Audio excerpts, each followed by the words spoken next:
和博醫藥2142最近股價咁靚仔，真係有啲原因㗎。我哋一齊睇下點解佢咁強勢，同埋仲有冇投資潛力啦。和博主打腫瘤同免疫病新藥，而家只係 COPD 藥剛批臨床，隨時成為下一隻爆升藥股。加上國家而家狂推創新藥政策，市場資金開始回流 Biotech 板塊。2142技術硬淨，催化劑多，短炒長揸都有得諗。同你拆解一下佢最殺食嘅業務賣點。Harbor 抗體平台生金蛋嘅金雞，全球獨家全人源抗體技術，整出嚟嘅藥副作用少，成功率更高。連國際大藥廠都搶住同佢合作授權，單係收 royalty 都夠發達。腫瘤 GR1 免疫病專攻最賺錢賽道，集中火力做癌症同自體免疫疾病新藥。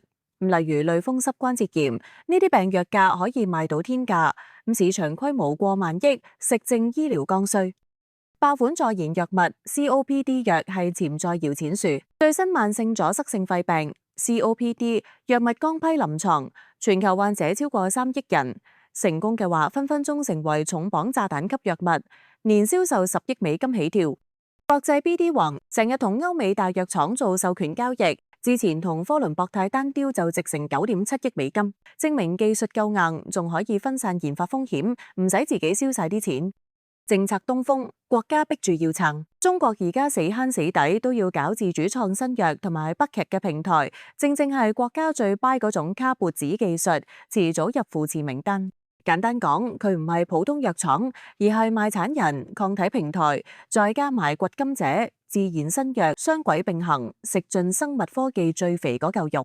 投資潛力點睇？優點：技術平台獨特 ，Harbor 抗體平台受國際大藥廠認可，未來 BD 授權合作機會多。臨床催化劑後續藥物進展，如 COPD 腫瘤免疫療法，可能繼續推高股價。行業復甦，創新藥政策支持，港股生物科技板塊回暖，資金回流。風險：高波動性、細市值 Biotech 股容易受市場情緒影響，短線可能有回調壓力。燒錢模式，研發開支大，盈利仍然需要時間，要留意現金流同融資進展。總結：短炒可搏，長線要睇數據。如果係進取型投資者，可以趁回調時分段吸納，博取臨床數據或者新合作消息再爆上。